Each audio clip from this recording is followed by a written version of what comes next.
దేవసుతం దేవం హంసచాణూరమర్దనం దేవకీ పరమానందం కృష్ణం వందే జగద్గురుం. కృష్ణ అన్న నామానికి అనేక అర్థాలు ఉన్నాయి. కృష్ణతత్వాన్ని అంతటిని ప్రతిబింబించే విధంగా ఆ నిర్వచనం చెప్పబడుతుంది. కృష్ణ అంటే నల్లని అని అర్థం. ఎందుకు ఆ నామం కృష్ణుడికి వచ్చింది అంటే అసతీ పుష్ప సంకాశ. అసితము అంటే నలుపు అని అర్థం, సితము అంటే తెలుపు. ఇలా ఏదైతే నువ్వు నల్లనిది అని దాన్ని అంత ఇష్టపడవు, ఆ రూపంలో కృష్ణుడు ఆవిష్కరింపబడ్డాడు. ఇంకొక అర్థం ఏంటి అంటే కర్షతి చిత్తమితి కృష్ణ. కర్షతి అంటే ఆకర్షిస్తాడు. చాలాసార్లు ఆ వషత్కార అన్న నామానికి అర్థం చెప్తూ తెలియజేశాను. దుర్యోధనుడు రాయబారానికి వచ్చిన కృష్ణుని చూసి ఎవరు నిలబడద్దు అని ఆజ్ఞ జారీ చేశాడు. అదే కృష్ణుడు వస్తే నిలబడకుండా ఎలా అంటాం? దూతగా రాయబారిగా వస్తున్నాడు కదా. అంటే అందుకే దూతగా వచ్చిన వాడికి రాజు గౌరవం ఇవ్వడం ఏంటి, ఆయన చూసి రాజు నిలబడటం ఏంటి, అందుకని నేను నిలబడను ఎవరు నిలబడద్దు అంటాడు. కానీ కృష్ణుడు సభా మండపంలో అడుగు పెట్టగానే మొట్టమొదటి లేచి నిలబడింది దుర్యోధనుడే. ఆయన నిలబడగానే అందరూ నిలబడ్డారు. అలా అందరినీ వశం చేసుకుని అందరికీ మార్గదర్శకం చేసే తత్వమే కృష్ణతత్వం. అందుకే రామం వందే జగద్గురు అలా ఏమన్నాడు? కృష్ణం వందే జగద్గురు అన్నాడు. కృష్ణావతారాన్ని సంపూర్ణ అవతారం అనడానికి కారణం ఏంటంటే నువ్వేం చెయ్యాలో ఎలా చెయ్యాలో నీకు అర్థమయ్యేలాగా వివరించిన అవతారమే కృష్ణావతారం, జగద్గురు అవతారం. మరి కృష్ణుడు నల్లగా ఎందుకున్నాడు అన్నది మళ్ళీ తర్వాత మనం కథాక్రమంలో చెప్పుకునే ప్రయత్నం చేద్దాం.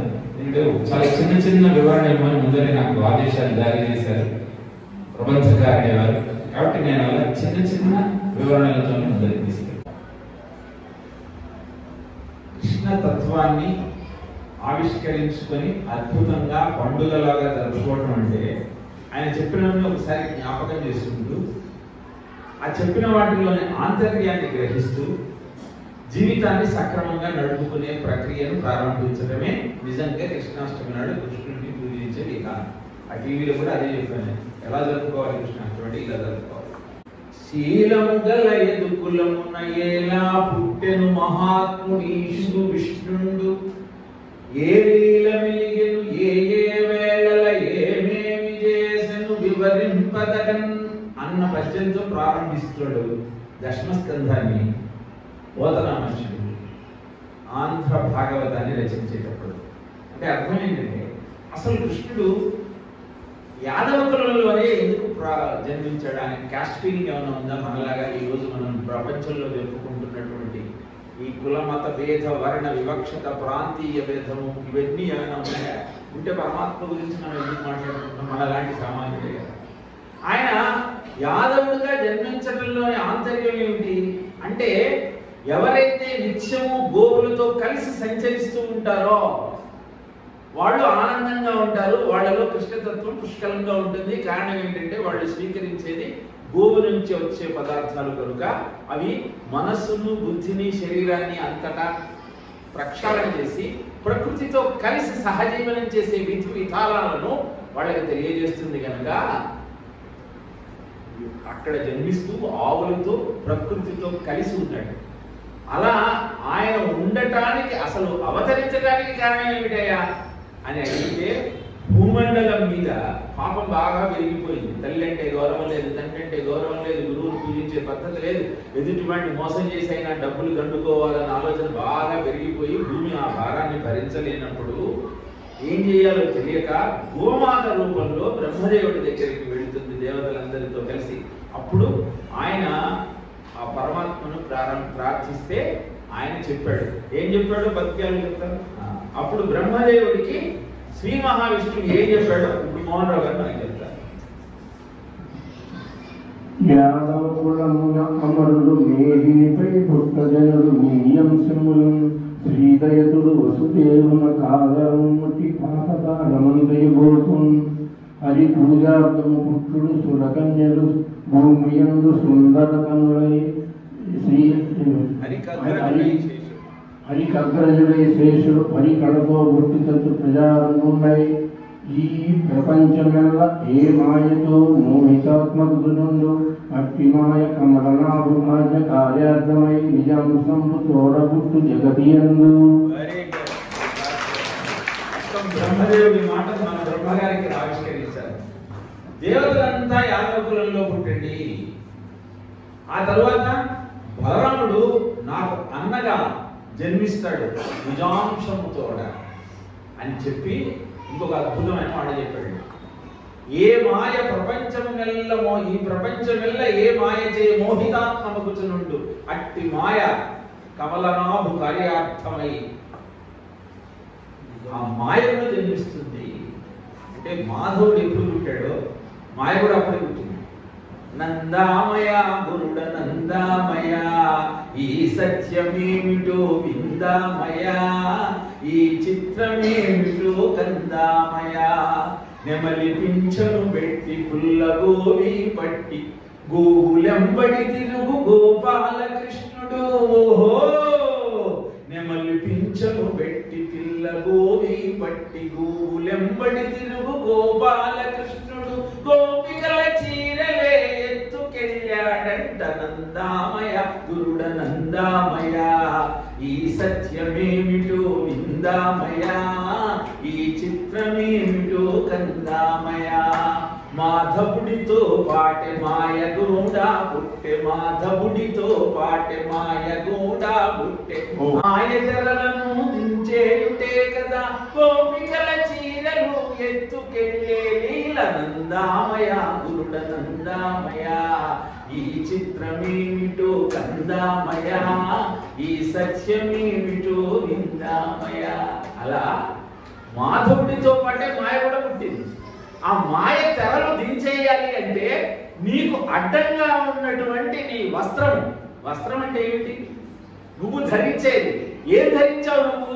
ఈ జగత్తంతా సత్యం అనుకుని ఈ లౌకిక సుఖాలే పరమ సరస్వం అనుకుని దాని ఎందుబడి నువ్వు జీవితాన్ని గడుపుతున్నావు, కానీ కృష్ణతత్వాన్ని గ్రహించే ప్రయత్నం చేయటం లేదు. అందుకే మాధవుడితో పాటే మాయ కూడా పుడుతుందని ఆయన చెప్పాడు. మమ మాయా దురచ్చేయ అంటాడు భగవద్గీతలో. కాబట్టి ఆ మాయ నుంచి బయటపడాలంటే ఏం చేయాలి?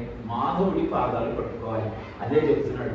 ఈ భూమండలం మీద ధర్మాన్ని నిలబెట్టడం కోసం యాదవ కులంలో దేవతలంతా పుట్టండి. బలరాముడు నాకు అన్నగా పుడతాడు, నాతో పాటే మాయ కూడా పుడుతుంది.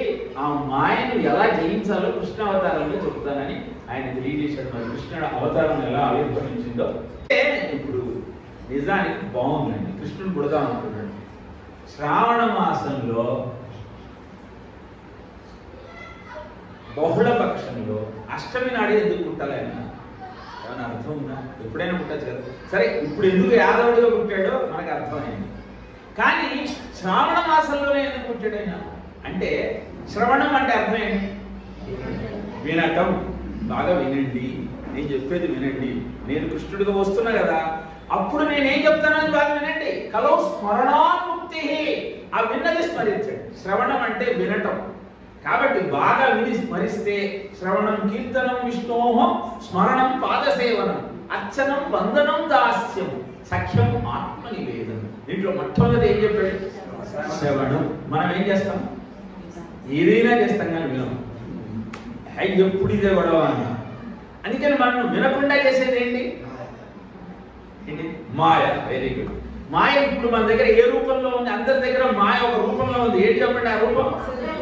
Cell phone. అది లాగుతుంటుంది. ఇంటి దగ్గర ఏమైందో, పక్కవాడు ఏం చేశాడో వెంటనే మనం అటు వెళ్ళిపోవాలి. ఇక్కడ ఏమన్నా అది లాగేస్తూ ఉంటుంది. కాబట్టి కృష్ణుడు ఏం చెబుతున్నాడు? శ్రవణం. మీకు ఏ దగ్గరైనా పోదు.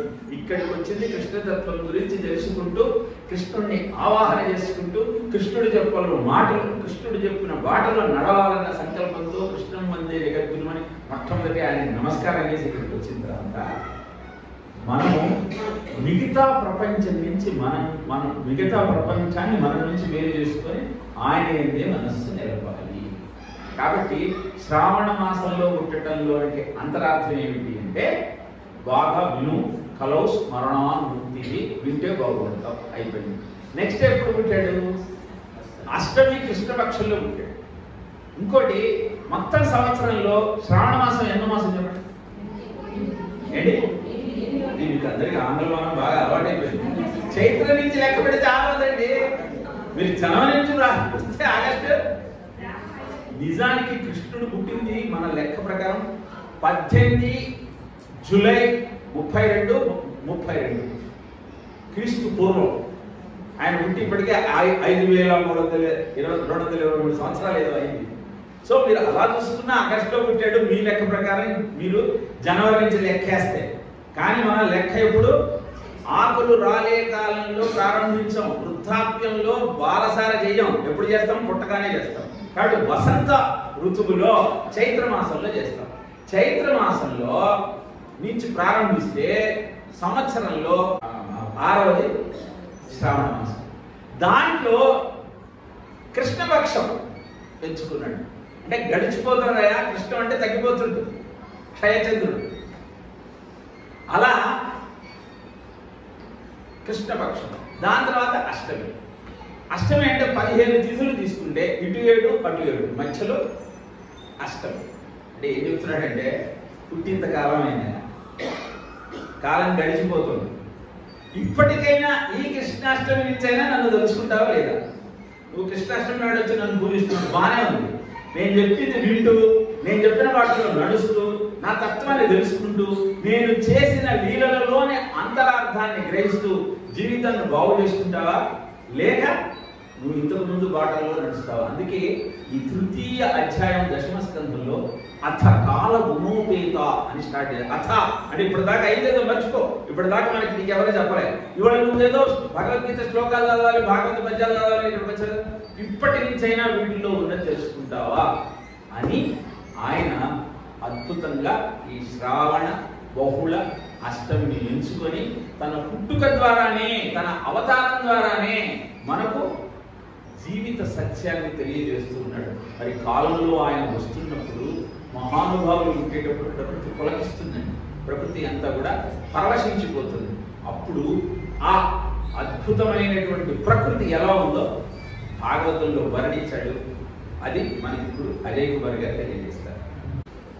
స్వచ్ఛంబులై పొంగే జలరాశులేడును కలహోషణముల మీనంబులురినే గ్రహతారకలతోడ గగనంబురాజిల్లె దిక్కులు మికిలి తెలివి మీరెం కమ్మని చల్లని గాలి మెల్లని వీచే హోమానలంబు చెన్నుండి వెలిగే పొలుపులు కమలాళి కులములై సిరినొప్పే ప్రవిమల తోయలై పారె నదులు వరపుర గ్రామఘోషయై వసుదయొప్పే వరపుర గ్రామఘోషయై వసుదయొప్పే విహగరవ పుష్ప ఫలముల వెలిసెవనము అలరు సోనలు గురిసి అయి అమరవరులు దేవదేవుని దేవకీ దేవి కనగా. అది ప్రకృతి యొక్క సమద్భుతం బాలజం అంబుజేక్షణం చతుర్భుజం శంఖ గదాద్యుదాయుధం శ్రీవత్స లక్ష్మ్యం గలశోభి కౌస్తుభం అంటూ వ్యాసుడు భాగవతంలో ఆ కృష్ణ జననం ఎలా జరిగిందో 3వ అధ్యాయంలోని 8, 9, 10 శ్లోకాలలో తెలియజేస్తే బోధనామాచుడు ఒక్క పద్యంలో స్వచ్ఛంబులై పొంగే జలరాశులేడును గ్రహ తారకలతోడ గగనంబు రాజిల్లి దిక్కులు మిక్కిలి తెలివిదాల్చే అని ఇక్కడ ఒక చక్కటి మాట. హోమానలంబు చెన్నొంది వెలిగి. హోమాగ్ని మనకు రామాయణంలో కూడా ఆ మారీచుడు సుబాహుడు వచ్చేటప్పుడు హోమాగ్ని మండే విధానాన్ని చూసి రాముడు లక్ష్మణుడితో అంటాడు, అరే వాడు వస్తున్నాడు రాక్షసుడు, కొట్టేసే సిద్ధంగా ఉండదు. అలానే హోమం యజ్ఞం నిత్యము ఎక్కడైతే జరుగుతూ ఉంటుందో, యజ్ఞోవై విష్ణువు అని కదా ఆయన నిత్య స్వరూపం కదా, ఆ యజ్ఞ అధిపతి యజ్ఞమే తానైన కృష్ణుడు అవతరించుతున్న సమయంలో ఆ యాగ అగ్ని ఇంట్లో ఉండే నిత్య హోమాగ్ని అద్భుతంగా ప్రకాశించిందట. ఇలా ప్రతినిత్యము గోఘృతంతో యజ్ఞయాగాది కర్మలన్నింటినీ నిర్వర్తించే సమయం వల్ల ఆ భోపాల్లో వీడైన ఆ గ్యాస్ కూడా ఆ రకంగా గోఘృతంతో యజ్ఞం చేసే వాళ్ళ మీద ఏ ప్రభావం చూపించలేకపోయిందని అది జరిగినప్పుడు పేపర్లో వచ్చిన వార్త. కాబట్టి ఎక్కడైతే నిత్యము భగవద్గీత భాగవతము ఇత్యాదులన్నీ చదవబడుతూ ఉంటాయో అది కూడా యజ్ఞం. స్వాధ్యాయ జ్ఞానయజ్ఞం అంటాడు భగవద్గీతలో. కాబట్టి ఇది ఒక యజ్ఞము. ఈ యజ్ఞాన్ని చేయటము అంటే కృష్ణుని ఆవాహన చేయటమే. ఎక్కడెక్కడైతే ఎత్ర గీతా విచారశ్చ పఠనం పాఠనం శృతం తత్రాహం నిశ్చితం రూహి నివసామి సదైవహి అంటాడు పరమాత్మ. ఎక్కడెక్కడైతే భగవద్గీత చదవబడుతూ ఉంటుందో అక్కడ నేను వచ్చి కూర్చుంటాను. కాబట్టి ఇప్పుడు ఇక్కడ ఎవరున్నారని మన నమ్మకం. ఇక నమ్మకం ఉంటే మీరు ఏం చేయాలి? కృష్ణ పరమాత్మ ఇక్కడికి వచ్చి కూర్చున్నప్పుడు బాణమాత్రుడు కూర్చుంటేనే దండేసి సాల్వ వేసి నాన్న అన్నామని సరే, జగద్గురు వస్తే ఎంత భక్తి శ్రద్ధలతో ఉండాలి. అలా అద్భుతంగా ఆయన ఆ ప్రకృతి అంతా పరవశిస్తున్న సమయంలో కృష్ణమూర్తి జన్మించాడు.